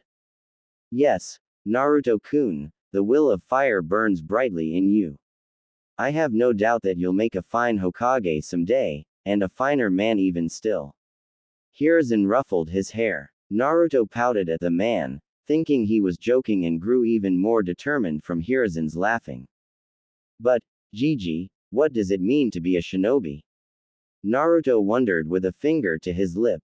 Hiruzen turned to the boy in surprise, throwing a leg over the other to make himself comfortable. That was a very tough question, and might even become Naruto's ideal in life. So, Hiruzen thought about it hard for a few moments, and pondered on how to go about explaining it. Naruto kept looking at him curiously, awaiting an answer. A shinobi is one who endures to achieve their goals, no matter the circumstances. He never falters down his path, and is willing to endure anything to protect what's precious to him. That is the path of a true ninja. That is what makes a shinobi so revered, in my opinion. Hiruzen explained, and Naruto looked at him oddly for a few moments before grinning stupidly with a happy nod. What do you wish to achieve in life, Naruto? Hiruzen idly wondered. It's simple, Gigi. Naruto chirped. I want to protect everyone precious to me, and surpass the fourth Hokage. He said cheerfully, and Hiruzen smiled. It seemed the former had been added just now. Hiruzen too believed in him just as Minato had once believed in his son. I believe you, Naruto. Now go to sleep, and tomorrow you can return back to the orphanage. Hiruzen patted his head. Naruto frowned. The orphanage? He mumbled uncertainly. Hiruzen looked at him, confused. Does he not want to go back to the orphanage? It was a possibility he had been foreseeing anyhow. What's wrong, Naruto? He asked dreadfully. Naruto looked at him sadly. I don't want to go back to the orphanage, Gigi. He dropped the bomb on this poor, old man's heart. It's nice living there and all, but everyone is mean to me. I don't like it there. It hurts. It hurts so much. He whispered solemnly. Hiruzen frowned, and thought about the problem. When nothing came to mind, well, sleep for now, Naruto-kun, and come to my office tomorrow morning. We'll talk about it there and try to solve your problem. Is that okay with you? He asked. Naruto smiled and nodded, hugging him. Hiruzen patted his head one last time, and tucked him in the comforters and stayed by his side until Naruto fell asleep, his exhaustion finally taking over his senses. Hiruzen smiled and left the hospital to go back to the Hokage Tower, and continue on his paperwork. Next morning, Naruto walked to the Hokage Tower, but was sad seeing the usual cold glares he felt at the orphanage still haunting him here. He kept up a fake smile to not let anyone see his sadness, and walked through the hallways in a breeze. Just as he was about to walk past the secretary, she shouted, but Naruto kept on jogging to Hiruzen's office, paying her no mind, and with the Hokage marked name plate in view, he grinned. She caught up to him just as he was turning the doorknob and shouted, "Hey, you brat!" She exclaimed, "Hokage-sama doesn't meet anyone without an appointment. Especially things like you." She hissed venomously. Naruto ignored her, and tried walking in regardless while she ran up to him in a jiffy. "Hey, Gigi," he chirped happily, and Hiruzen smiled behind his desk seeing his grandson. But the secretary came in, and started dragging Naruto out roughly by his collar. "You runt. How dare you enter this office without the Hokage's permission? And call him old man. Who do you think you are? His Highness doesn't concern himself with trash like you." She snarled viciously as she continued dragging him, and Naruto kept resisting her equally stubbornly. "Let go of me," Naruto whimpered softly. "Stop it," Hiruzen roared, furiously slamming his palms on the table. The secretary stopped, stunned, and looked at him with frightened eyes. Hiruzen was rarely got angry, instead he was always kind and calm like people casually made him out to be. "Leave him be," he commanded gravely. "Naruto is allowed to meet me at any time he wishes, even without an appointment. And you better treat him like you would any other citizens of the Leaf, or I'm sure Anko would love to have coffee with you sometime," he warned menacingly. The secretary paled, stuttered out a "sorry," and ran out, closing the door behind her. Naruto looked at Hiruzen, confused as to who this Anko fellow was, and why was his secretary so afraid of him. He was pretty sure though that he had heard that name somewhere before, but he shrugged it off for now. "Have a seat, Naruto," Hiruzen offered with his grandfatherly smile. Naruto plopped down on the couch without further ado. "So, Naruto, what do you want to do now?" Hiruzen said, getting straight to the point. "Do you want me to find you a different orphanage?" he suggested, avoiding the second outcome if possible, but his relief was short-lived. "No, Gigi," Naruto shook his head. "If it's possible, I would like to stay on my own from now," he said resolutely, and Hiruzen sighed. This was exactly what he had been afraid of. "Naruto, it is very difficult for you to live on your own." Hiruzen tried to talk some sense into the boy's head. "You are only 5 years old, and living alone will get very lonely for you, really quickly. Try out another one, it'll be better this time, I promise." He desperately tried to sway the boy's decision. "I can live on my own, Gigi," Naruto chirped, sinking Hiruzen's heart along with it. "The orphanage taught us how to cook, and we had to help sometimes in the household chores there too. So, I know I can take care of myself." Hiruzen tried to butt in, "And anyways, no one ever wants me around there anyways, so it'll be nice to live alone," he admitted sadly. Hiruzen sighed. He did not have any counter to that argument. He had already prepared himself if something like this happened, however. He took out an envelope from his drawers, and handed it to Naruto, who took it, and instantly tore it open. The envelope contained a lot of money, and some keys in it. Naruto looked at him confused. "What's this, Gigi?"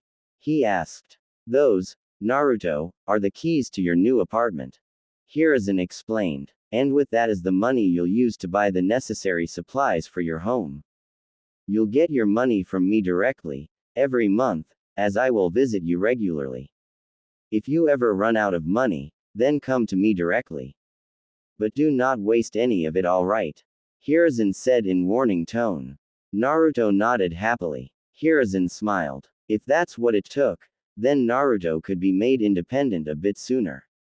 Even though, he wanted him to live in the orphanage until at least 6, but it was fine if Naruto himself was happy since the other option was always open for him as well. Let's go see your new apartment, Naruto. Hiruzen said. Naruto walked happily with Hiruzen throughout the village, and grinned as they came to the residential area of the village, all the while Hiruzen guided him by his finger. Most of the upper echelon in Hiruzen's shinobi forces lived here, and so, it was a secure and safe place for him to be in. They walked up to a big apartment complex, and kept walking up to the 5th and top floor. Hiruzen put in the key to the door, and the duo stepped in. It was a 2-bedroom, fully furnished apartment. The living room had a couch, and a table with a TV. Hiruzen showed him the kitchen with a countertop to eat on, and it also had a dining table for 4 to the side. There were 2 rooms with double beds, dresser tables, a desk and a closet. It had a single nice bathroom with a bathtub and a shower. Naruto was ecstatic that the apartment was so good to live in, and he had it all to himself. But then, he realized, he would just be alone in this big apartment and no one would come his home anyways as they didn't want anything to do with him. Hiruzen, seeing his depressed state, decided to cheer him up. Hey, Naruto, Hiruzen called out from balcony.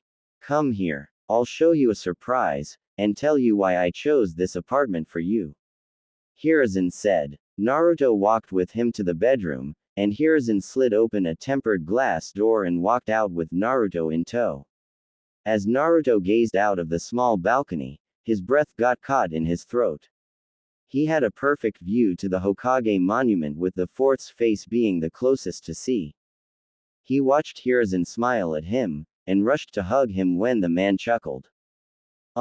Old man, not that I mind it, but isn't this apartment a bit too expensive? Naruto justly wondered. I don't think I'll be able to pay the rent, and won't there be people living nearby object to me living here? I mean, people don't really like me Ibeo. Hiruzen put a hand on his head. There's no one in this entire building except for a caretaker of the building who sees its maintenance. So, you don't have to worry about anyone. He eased the boy's worries. And as for the rent, you don't have to pay anything as I own this entire building. Hiruzen smiled as Naruto looked at him happily, and nodded. Well, Hiruzen had lied a bit. Actually, it belonged to Naruto himself, and Hiruzen was just its guardian for the time being. It was a property Minato had bought under the Namikaze family name, and Hiruzen had never rented it out to anyone fearing Naruto one day might need it for himself, and boy was he glad that he had made that decision. The Namikaze family owned several properties nearby the residential district, and the shopping district apart from the clan compounds they owned in the most prominent clan grounds. The compounds were huge, and had a few houses along with the clan head's house alongside open grounds.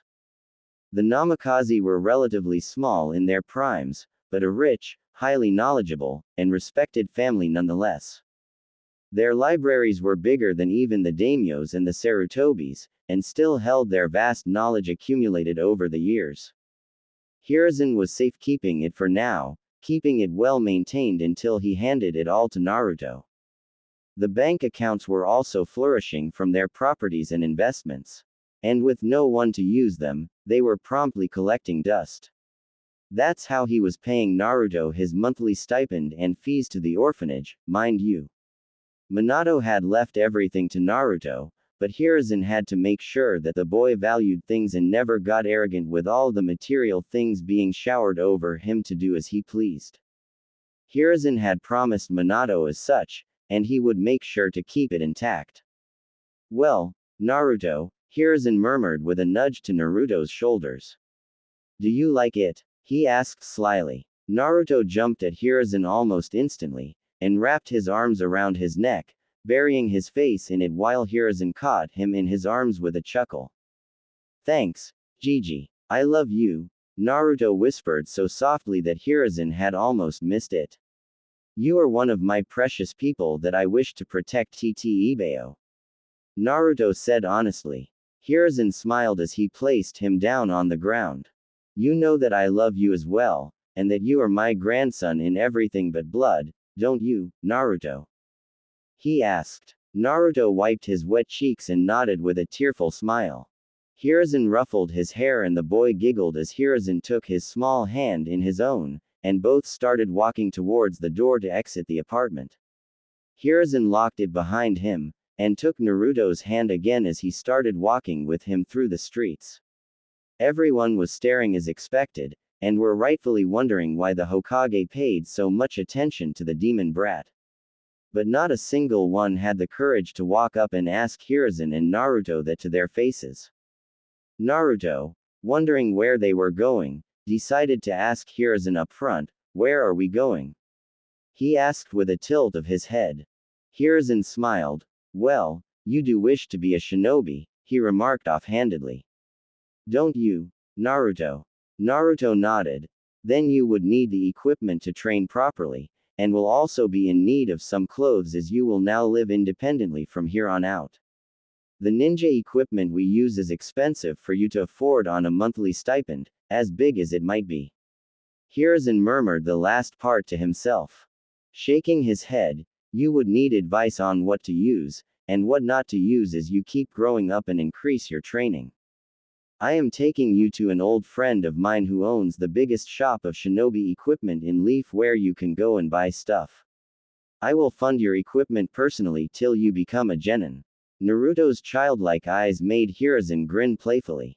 "Since we can't hamper the growth of a shinobi who will one day surpass the fourth Hokage now, can we?" He questioned equally playfully. Naruto grinned. "Of course you can't. Ibeo."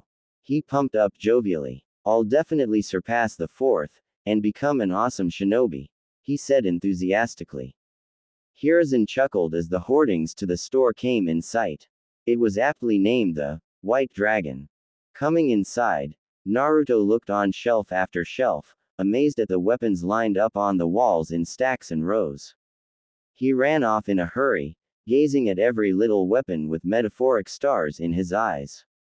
Hiruzen smiled and held him from reaching out for a broadsword twice the size of his own and laughed at Naruto's pout. Watching the weapons had never been this fun, he thought as they duo walked up to the counter. There was a tall and large overly muscled man standing there, flicking away on a magazine. Both elders smiled at each other. "It's been a long time.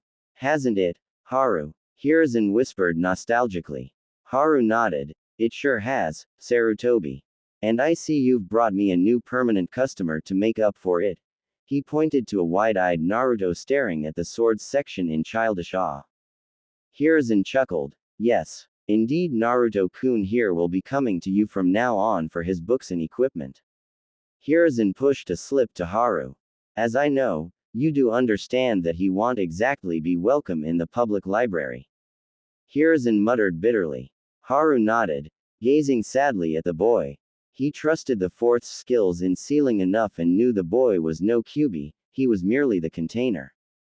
"He has started living independently at a complex nearby, and I want you to help him get things he wishes to learn or the things he might come to need for his training." Hiruzen stamped the seal on Haru's register to start a new tab. Haru nodded. "Hiruzen, you do realize that it would be too expensive for an orphan living on a monthly stipend to afford things in my shop, right?" He asked without an ounce of patronizing in his tone. "He can't buy everything he needs from here like the children of elite clans, or kids with civilian merchants' parents can. You know that, and yet you show him such high hopes." He wondered what the sly old coot was playing or smoking at. Hiruzen turned to him with a smirk. "Let me take care of the money. Put everything he buys on that account, and let him buy whatever he needs. I'll take care of it," he said off the cuff, handing him the Namikaze family account details. Haru took the details in, and his eyes went wide in seeing the initials. Haru gazed at Naruto, then to Hiruzen, and then back to the paper. He repeated it 2 times, all the while Hiruzen watched him with an amused smile. Mere moments later, a fond smile broke free from his shock, and Haru chuckled. Hiruzen looked at him, confused. Now I see why the fourth chose him to carry the burden. But why is he still here? Haru asked, putting 2 and 2 together. Did his so-called family abandon him? It wasn't out of the realms of possibility for a family to abandon a Jinchuriki, and Hiruzen's sad nod only made Haru wince. Haru was one of the few people that Minato had once trusted, personally. The trio had forged a strong bond during the Third Great Shinobi War and its following events. He trusted him with his heritage and knew he won't tell a soul unless he told him to do so. They too viewed him as a demon, and blamed Minato's death on him.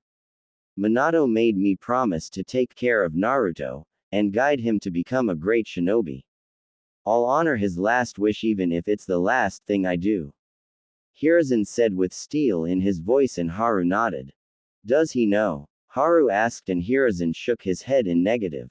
Haru looked at him questionably. Minato left me specific instructions on when to reveal the truth to Naruto, and I intend to do it myself when he's ready. Hiruzen told him. Haru smiled. Don't worry, Sarutobi. His secret is safe with me, he assured Hiruzen. Minato was a dear friend of mine, and his legacy deserves to live on. I'll help Naruto with everything I can. Don't worry, I'll guide him good. Haru promised. Hiruzen nodded, smiling as both walked towards the little excited ball of sunshine hopping along the shelf lines. So, little one, let's get you some clothes now, shall we? Quote. Haru clapped. Naruto broke out of his trance and nodded chirpily. They walked him into the changing room with stacks of clothes, and in the end, agreed on 3 shirts. Each with a lightning bolt concealed in a circle on its back. Naruto took an off-white, blood red, and a lacquer black t-shirt with him alongside matching black pants and black shinobi sandals. His insistence on getting some cool orange clothes had been put down pretty quickly by them both. Hiruzen and Haru looked on with smiles as they saw him seeing himself happily changing from his clothes and trying them on in front of the vanity mirror. That symbol looks good on him, doesn't it? Haru whispered out of Naruto's earshot. Hiruzen could do nothing more than nod. That was the symbol of the Namikaze clan, and no one really remembered it now since the clan members dwindled down to really few in number and even fewer wore it. It was forgotten by nearly everyone except a select few who had been to the Namikaze clan compounds personally, where the symbols were engraved everywhere. The Namikaze clan were exceptionally skilled at sealing, second only to the Uzumaki in their heyday, and were specialists in speed-based taijutsu and lightning-based ninjutsu, thus, their symbol marked a sealed bolt. Both elderly men were glad to see someone don the Namikaze symbol again with pride after nearly a generation. Minato always wore the symbol somewhere on him, somewhere it wasn't very visible to keep it under wraps from prying eyes. Maybe Naruto will make everyone remember the Namikaze symbol again. Hiruzen thought as they checked everything out and the bill was added to the accounts. Hiruzen took Naruto to the nearby departmental store, and bought him his basic supplies like meat, bread, milk and the rest. The people at the store glared at Naruto, but did nothing as Hiruzen was there with him. And the neighbors themselves were furious when they learned that he would be staying in the nearby apartment complex from now on. Hiruzen warned them of his laws after sending Naruto into the store to get some more things, and told them to treat him as they would anyone else lest the Anbu report to him otherwise and Hiruzen be forced at the closing of the store. The people at the store had paled, and said he was welcome here 24/7 and that they won't do anything to him. Hiruzen had nodded his pleasantries and left with Naruto to go back to his apartment. All right, Naruto, Hiruzen sighed as the sun began dipping into the horizon. You are on your own from now on and will live independently. You can go to that department store earlier to get your supplies, and Haru-san will help you with anything related to your shinobi equipment or requirements. Come to me if you need anything else, and I shall see to it that it gets done. Hiruzen knelt down to wrap Naruto in a tight embrace. Thank you, old man. Naruto whispered honestly. This means a lot to me, thanks. He thanked him again. Hiruzen smiled and patted his head as he took his leave. Watching happiness return to Naruto's eyes had been endearing. He deserved so much more. Hiruzen knew the council would raise hell over his absence tomorrow, but he could care less about what they said right now. Naruto was living with what his father left for him to inherit. They could do nothing as no one other than Hiruzen himself knew what became of the Namikaze's family accounts and of its properties. He had kept everything they owned a secret to keep those fools from his old team and those leeches from the civilian council away from sniffing around too much around it. All they knew was that he was keeping watch on it until someone claimed it, which in their minds would be inherited by the so-called Uzumaki princesses of the leaf after they returned. And Hiruzen intended to keep them under that illusion right until he revealed everything about Naruto to the world. They had put their noses in others' issues for far too long, and now he would be the one pulling them around in a circle by their ears, were Hiruzen's thoughts as he returned back to his duties at the Hokage office. Don't you worry, Minato.